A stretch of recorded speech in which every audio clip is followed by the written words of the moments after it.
मैं कोई SEBI registered adviser नहीं हूँ। ये वीडियो सिर्फ एजुकेशन के लिए है। ट्रेडिंग रिस्की है और इसमें आपका पूरा कैपिटल जीरो हो सकता है। बैंक निफ्टी में ट्रेड करता हूँ, इसलिए बैंक निफ्टी का चार्ट यहाँ पे लगा हुआ है। और सबसे पहले चलते हैं हम यहाँ पे कि 15 मई को मेरा प्लान था कि मार्केट में सेल साइड में जाऊँगा मैं। यहाँ पे मैंने ट्रेड बनाया था कि 16 को सेल करूँगा और मार्केट में ओपन हुआ ठीक ठाक, मुझे एंट्री मिल गई अच्छी खासी, मैंने सेल किया और ठीक ठाक प्रॉफिट बना के गया। ठीक है, जब प्रॉफिट होता है ना जिस दिन, उस दिन सीखने को कुछ रहता नहीं है मार्केट में ऐसा कुछ। तो यहाँ पे सेल साइड में अच्छा खासा प्रॉफिट वगैरह मिल गया। मे भी कुछ बायर वगैरह बैठे रह गए होंगे इधर। वैसे तो यहाँ पे बाई का प्लान होना चाहिए था जिस तरह का मार्केट में चार्ट वगैरह था, लेकिन हाँ मैंने सेलिंग का प्लान बनाया और चल गया।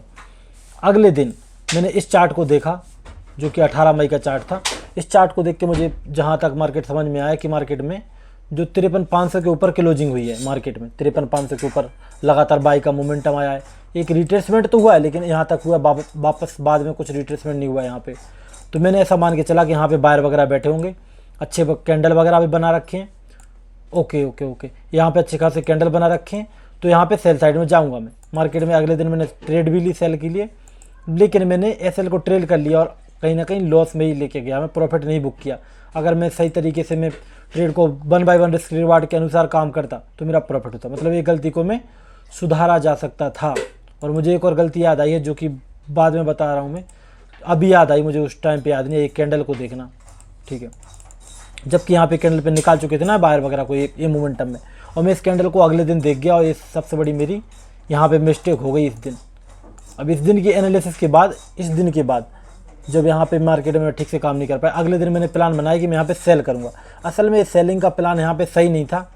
क्यों? क्योंकि मैं बताऊँ मैंने सेल का प्लान क्यों बनाया था। मैंने सोचा कि मार्केट में ये जो बड़ा कैंडल है ना, ये वाला, तो इसमें क्या था कि इसका मार्केट जो क्लोज हुआ था वो इसको आसपास ही क्लोज हुआ था।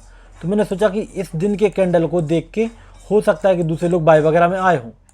ठीक है, ये वाली गलती होगी। लेकिन मैं दरअसल ये भूल चुका था कि ये कैंडल कल का थोड़ी ना था, एक तो उसके एक दिन पहले का था। अगर पहले का कैंडल है और मार्केट उस कैंडल के अकॉर्डिंग पहले ही मार्केट यहाँ पे एक रिट्रेसमेंट दे चुका है, तो ऑब्वियस सी बात है यहाँ पे बायर नहीं होंगे इस कैंडल के अकॉर्डिंग।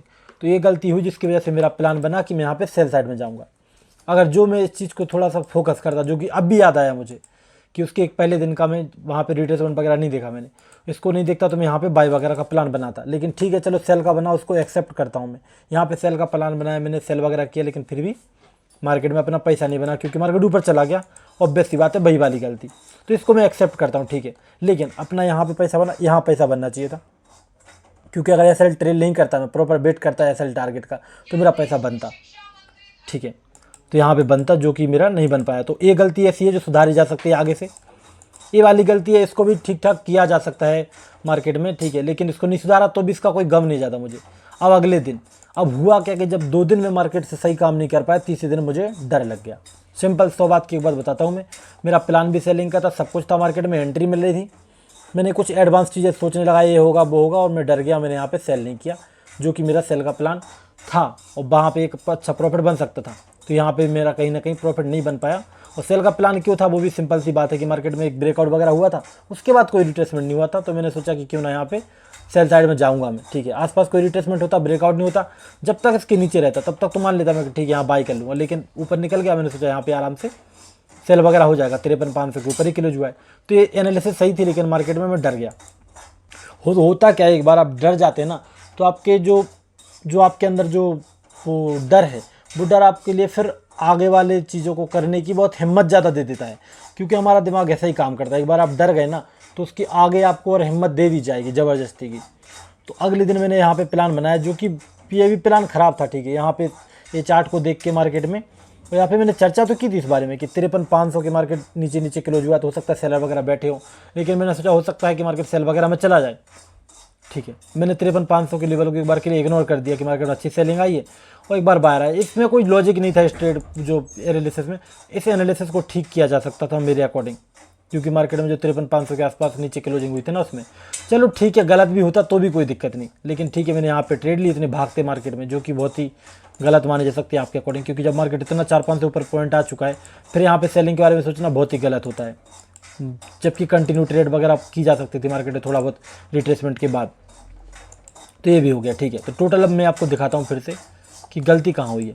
ठीक है, यहाँ पे प्रॉफिट था, यहाँ पे एसएल ट्रेल किया, इस दिन तो टारगेट प्रॉफिट था, इस दिन चलो एसएल मान लेते, यहाँ पे एंट्री नहीं ली, यहाँ पे तो प्रॉफिट था, मतलब एक प्रॉफिट, दो प्रॉफिट, तीन तो बनते कम से कम।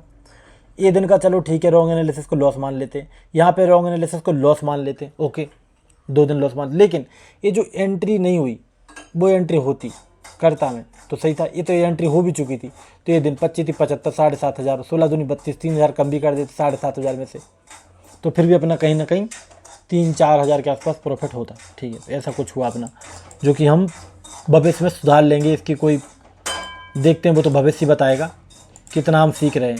और सबसे बड़ी एक और दिक्कत देखी मैंने कि जब मैं चीज़ों को सुधारते जाता हूँ ना, असल में वो सुधारना नहीं होता, वो चेंज करना होता है। लोगों को लगता है, मुझे लगता है, लोगों को छोड़ो, मुझे लगता है कि मैं चीज़ों को सुधार रहा हूँ, असल में मैं चीज़ों को चेंज करते जाता हूँ। वो चेंज करना वो सही नहीं रहता मार्केट में। ठीक है, तो चलो अब पीएनएल की बात करते हैं यहाँ पे, और आप लोग ने समझ ही गए होंगे कहाँ पे क्या गलती हुई है। बाकी आप लोग ना इसको देख के थोड़ा सा मुझे एक बारे में थोड़ा सा वो देना मुझे आइडिया, कि जो मैंने यहाँ पे जो एनालिसिस की मैंने यहाँ पे पुट साइड के लिए, मतलब सेल साइड के लिए, इसमें गलती क्या वाकई मेरी हो सकती थी कि मार्केट में एक कैंडल को देख के, मैं जिस कैंडल को देख के मैंने यहाँ पे सेल किया, क्योंकि मार्केट एक दिन पहले रिट्रेसमेंट दे चुका था, तो उस कैंडल का कोई औचित्य नहीं बचा था, मतलब उस कैंडल का कोई ज़्यादा रेफरेंस नहीं था यहाँ पे, उसके अकॉर्डिंग तो मुझे सेल करना चाहिए था। क्या ये बात सही है? और दूसरी बात है कि क्या यहाँ पे ये वाली चीज़ गलत थी मेरी, ये वाली, इसमें 1-2 गलती आप मान सकते हो। पहली गलती तो है कि मार्केट में जो 53,500 के नीचे क्लोज किया था, तो यहाँ पे सेलर बैठे थे, मुझे ऐसा मानना चाहिए था। और दूसरी बात, अगर मार्केट में ऐसा कुछ हो भी चुका था, मार्केट इतना ऊपर आ चुका था 400 450 पॉइंट ऊपर, तो क्या मुझे यहाँ पे सेल नहीं करना चाहिए था?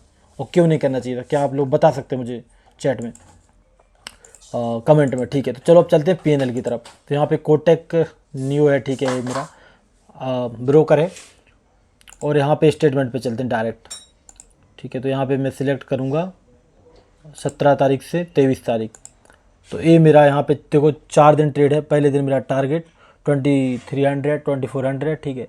दूसरे दिन एसएल 851, दूसरे दिन फिर 1600, और फिर यहाँ पे फिर से ऐसे एसएल, तो 3 एसएल 1 टारगेट मेरा।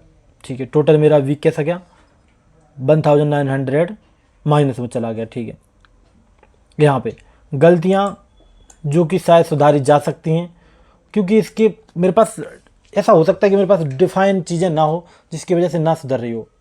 डिफाइन मतलब क्या, कि यहाँ पे मुझे एनालिसिस में ये एनालिसिस ऐसी क्यों की, या फिर यहाँ पे ऐसे ट्रेल क्यों किया। अगर मेरे पास प्रॉपर डिफाइन होते कि यहाँ पे क्या करना है, मुझे ट्रेल करना नहीं करना, यहाँ पे एनालिसिस में ऐसा करना है, यहाँ पे रॉन्ग एनालिसिस हुई तो क्या करना, मार्केट बढ़ जाए अगर 400-500 पॉइंट तो फिर क्या करना, अगर ये प्रॉपर मेरे पास डिफाइन होते, समझ रहे हो, मेरी स्ट्रेटजी का हिस्सा तो है लेकिन डिफाइन नहीं है प्रॉपर, मतलब स्ट्रेटजी मेरी खुद बीच में मिसमैच करती है, कभी ऐसा करूं वैसा करूं कुछ चीज़ें, तो अगर वो सही होती तो क्या यहाँ पे वो गलतियाँ बचाई जा सकती थी। मुझे इस बारे में थोड़ा सा रिसर्च करनी है और मेहनत करनी है। और मेरा पीएनएल था, ठीक है, इसके साथ चलो आपको थोड़ा सा ज़्यादा दिखा देते हैं, इस महीने का दिखा देता हूँ मैं अभी तक का कैसा क्या चल रहा है अपना। तो देखो ये प्रॉपर मंथ का दिखाऊँ थोड़ा सा, तो 3.287 माइनस चल रहा है अभी के लिए इस मंथ का। बहुत ही दर्दनाक कहानी है, और ठीक है, तो यही है जो भी है, और इसको सुधारने के लिए मैं अभी इस पर काम करूँगा, बहुत ज़रूरी करूँगा, बहुत